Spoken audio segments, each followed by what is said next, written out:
My name is Carrie Craddock. I'm the Senior Manager of Programming here at the festival. We're very happy to be able to have some guests for our Q&A this evening. Before we get started, just take a couple seconds to let you know how it's going to go. If you can raise your arms high and speak as loudly and clearly as you can, that would be great. Keep your questions brief. We'll have time for more of them. We'll try to repeat them for the benefit of everybody else here. Also, I do believe we have 2 mics in the balcony, so if we call on you, please wait for a volunteer in a lovely orange shirt to bring you a microphone. Okay, without further ado, please join me in welcoming back to the stage the director of 1982, Tommy Oliver.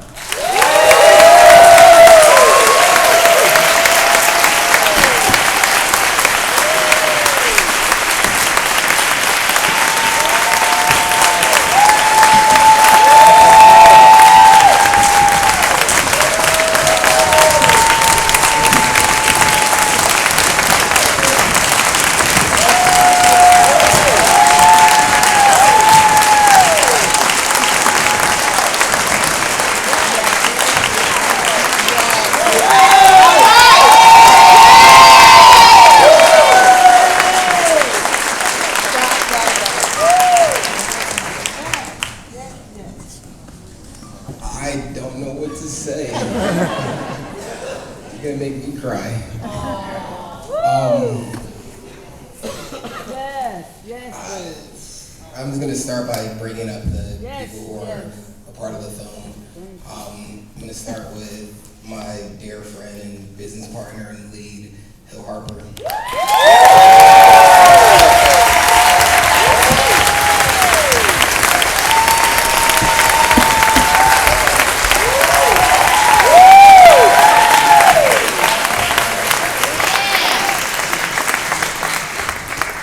Sharon Leal, wherever she is.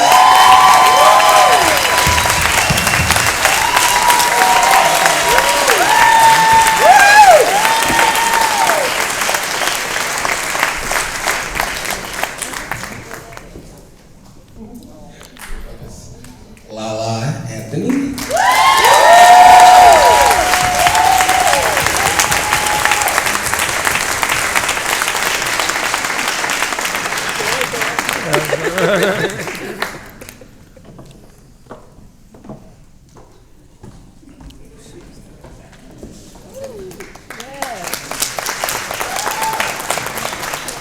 And the incomparable, amazing Troi.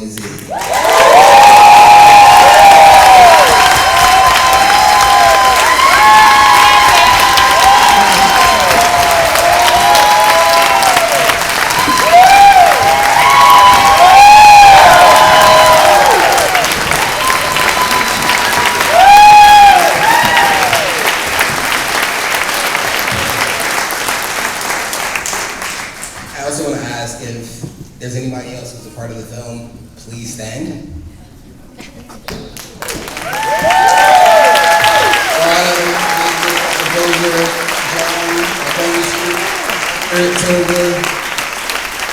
And my family as well.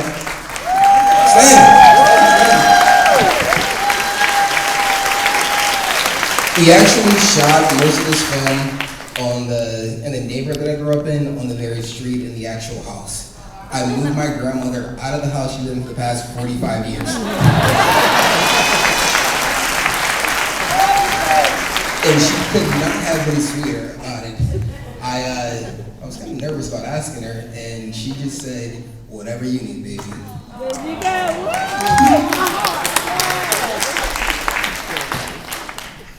All right, anybody have a question out there? Yes, you're waving your hand in the balcony. He's going to walk the mic to you. Tommy, congratulations. Very well done out to the cast. Thank you for making this film. I can imagine you had to do whatever it took to make it happen. So 3 questions. What was the budget for your film? How did you raise it? So I'll just throw them out. And then the lady who played the addict, congratulations, amazing performance for you.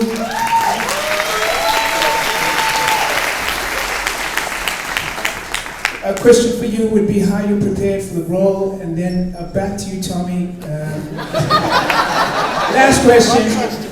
would be just in terms of the writing process and also what was the most difficult part. Because I imagine it's based on true events, and it would have been easier to set it in a more modern sort of today context. Because I can imagine setting it back 30 years ago. Anyway, I'm gonna have to end you there. That's like 5 questions, but he'll do his best.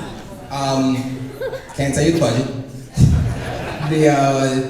The budget primarily came from I don't know where John is. There he is. So this guy, without him, none of us would be here right now. There were a lot of things happening as we were raising the money, and a lot of stuff just sort of fell apart. And had it not been for him believing in the project and all of us, we wouldn't have been here. And so after that, thank you, John.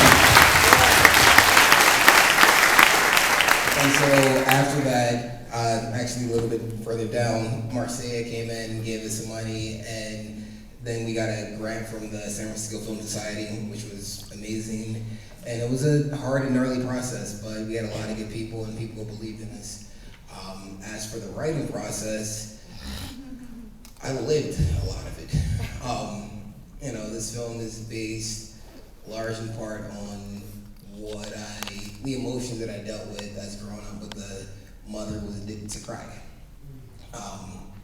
There were a couple of creative liberties taken, but that's where the genesis came from. And so I just started writing. I don't know why I did. And I started writing maybe 5 years ago, put it down for about 2 years, picked it up again, put it out for another year, and then just got serious about it. And it changed and iterated a lot. And actually, Hill was a big part of it as well, because when he came on board, the script wasn't nearly in the shape that it needed to be. And he just kept pushing me and telling me I need to make it better. And we were one meeting where I was happy, I thought it was good. We went in and he got through like 30 pages. He's like, stop. He's like, stop. He's like, what is this? Like, what are you doing? And so I was like, I thought you liked it. But it was just a collaborative process. After that, we did a bunch of table reads, and for me, it was all about putting together as many smart people as we could and hammering the draft out as much as we could. I think that's a nice lead into another question. Maybe you could talk about how you did put this cast together, especially for such a story that was so personal to you. I had amazing casting directors. They're not here, but they were amazing. Sig Miguel and Steve Vincent. And the first person we went out to was actually Miss Ruby D, and she was the first person to say yes. And so,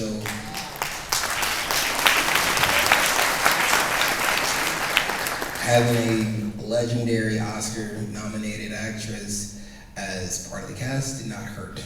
After that, Hill was actually the second one to come on board, and we just started building from there. Hill was a big part of, reaching out to whoever he could, and people just really responded to the script in ways that I could have never imagined.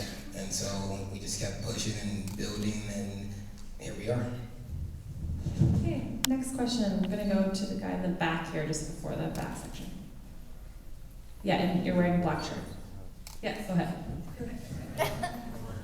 Tommy, you spoke about how you went back to your native city, Philadelphia, and you've seen the blight that Philadelphia's been subjected to the extent that it's been ignored also. Can you speak about the feeling of euphoria that you must have had in going back and actually reinvesting in the communities you came from through making this film? Actually, I'll let somebody else start because they were all a part of it as well. You want to start with this one? Here's the thing. I mean, it was very much a community effort for me. Making the movie was just as much. It was just as important to do it in a way that we gave back and we really helped the community at the same time. And so we put a ton of money right back into West Oak Lane, which is the neighborhood where I grew up. We hired local vendors. We hired people who had never seen a movie set in their entire life as actors and extras and crew members, and it was something which is a big part of the set and the environment.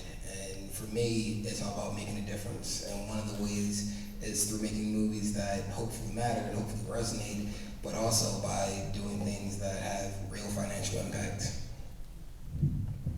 Okay, next question just in front here. going to re-ask one of the first questions. Can you guys talk a little bit about how you prepared for the role and what it was like to work with such sensitive material when the director is sitting right there?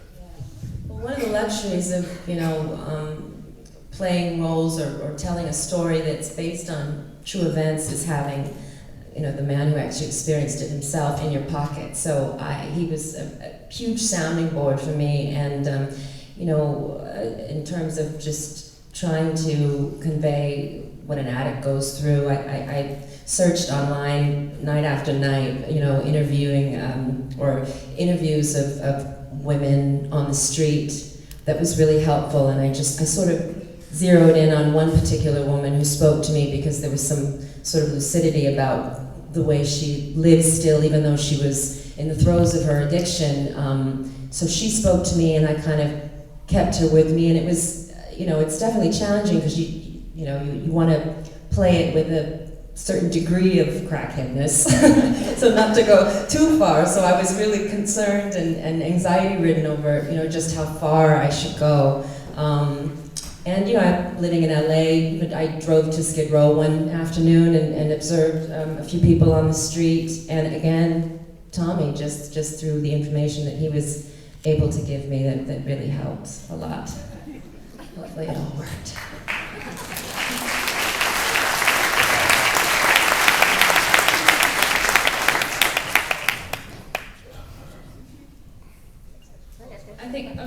I think maybe more of the cast could talk about the preparation. Yeah, that would be great. Okay, well, for me, I think Sharon had the most difficult role because there is a fine and amazing journey that her character has to take, because it has to happen in the confines of this film relatively quickly, and you have to believe it. And so, I take my hat off to her. I just think the work that she does in this film is exemplary, and I think that.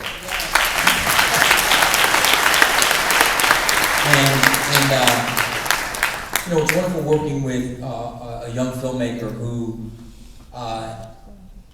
did not cut his teeth with film, but with digital, is that it allows a different type of freedom in the acting process. Because older directors who are so used to working with the precious commodity of a film, that we used to say action and cut because you just can't keep running the camera. But we had the luxury of shooting in his real house, in the real place, really vibing the community and the neighborhood and his vibe, and also just running multiple cameras at the same time, not cutting, going back to the beginning, being able to roll and run and get a vibe and then improv and go and go and go. And that's what technology is bringing us today. And what's beautiful about this, I think this film in particular, is the attempt to make an old school style movie with a lot of silence and asking the audience to stay there in silence. But at the same time, we made it in a new style. Digital cameras, tons of footage, a lot of improv. And so I think it's a beautiful marriage of trying to tell an old school type of story in an old school type of way, using the best that the new school offers. And I think only young directors really get that, and that's why he's a great new voice. All right.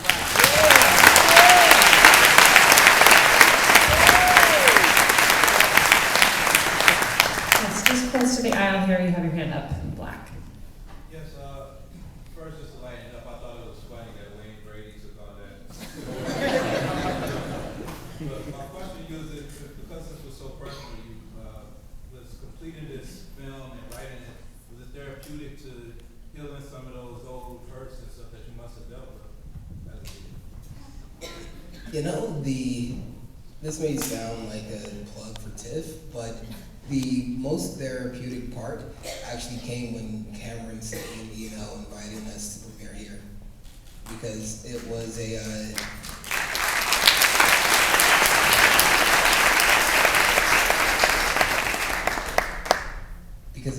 the culmination of something that took so much, both in terms of what you're talking about in order to actually go there and go through all of it, but just putting the film together. It was a lot of work and a lot of hassle, and to know that we'd be able to premiere at a platform like this was cathartic. But also to your point, you know, a lot of the other emotions I had sort of figured out a way / became numb to a long time ago, and it's a matter of necessity. And so if I hadn't, I probably wouldn't be here, because who knows what would happen. Is there another question? Just over here, ma'am.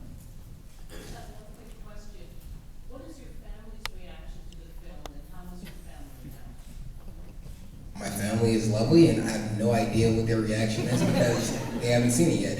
This is the first time, so somebody who wants to say something. I'm kind of scared to find out too. What are you? Who? Our mother.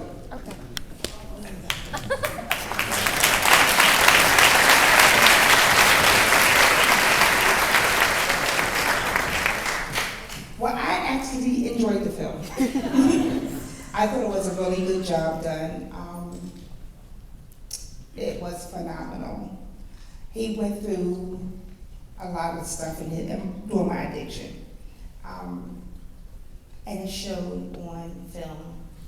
And I'm proud of him because he was able to show a lot of the truth of how he felt. Not a lot of what actually happened, but a lot of his feelings came out in the film. And I learned a lot about how he feels. Yeah, it's the first time I've seen this film, and I must say, Sharon, you did a hell of a job.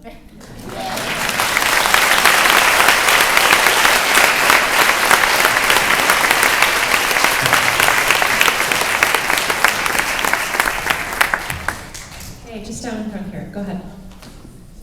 What was the symbolism of the ring at the very end? Was that him finally letting go? You tell me. Because he held on to it through the entire time.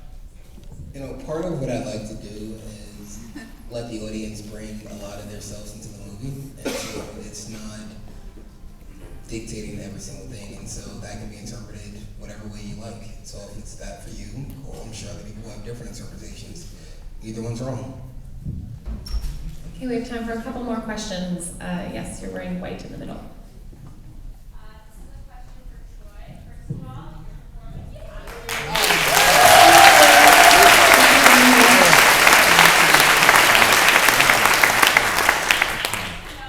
Because the content was so sensitive, and I know you're probably a very mature young woman, but how did you mentally deal with the content that was in the movie, because it was so moving and so graphic?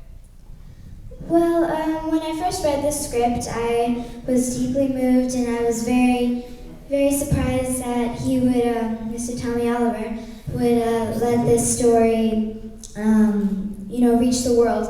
And I think that I was able to deal with the content because I had this guy to help me.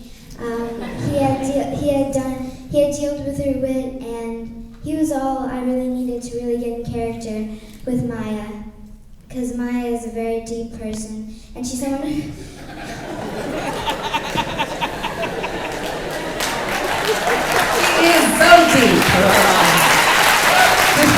If you guys didn't know already, Troi is a superstar.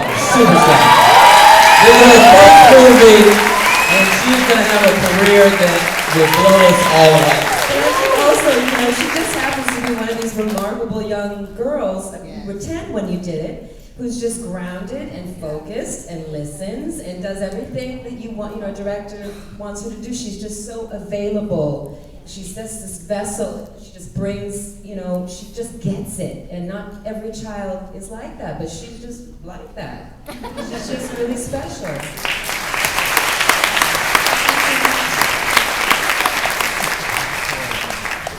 Okay, one last one.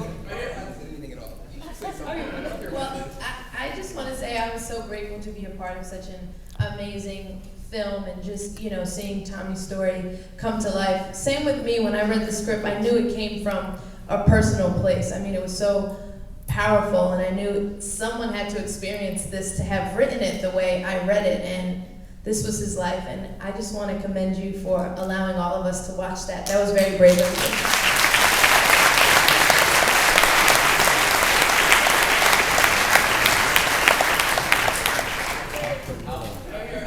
Okay, I'm asking, oh, Alfred's here.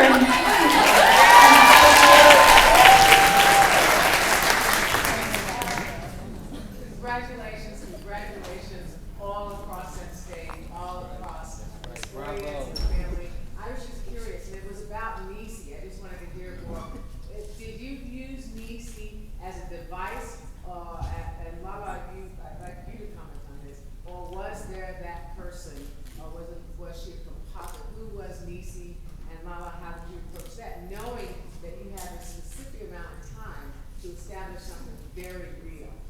Well, you know, I've seen this story in different forms in my own life and in friends' life, and I know, you know, for us, there's always an enabler, and you think that you're helping someone, but you're really hurting them by trying to be there for them, by trying to cover them. And after a while, you realize that you do have to just let them go. So I brought that into the character because I knew that as much as I loved you, you had a problem, and I had to let you go, girl. So, that's the answer. Thank you. Okay, that's it, everybody. Thank you so much for bringing us.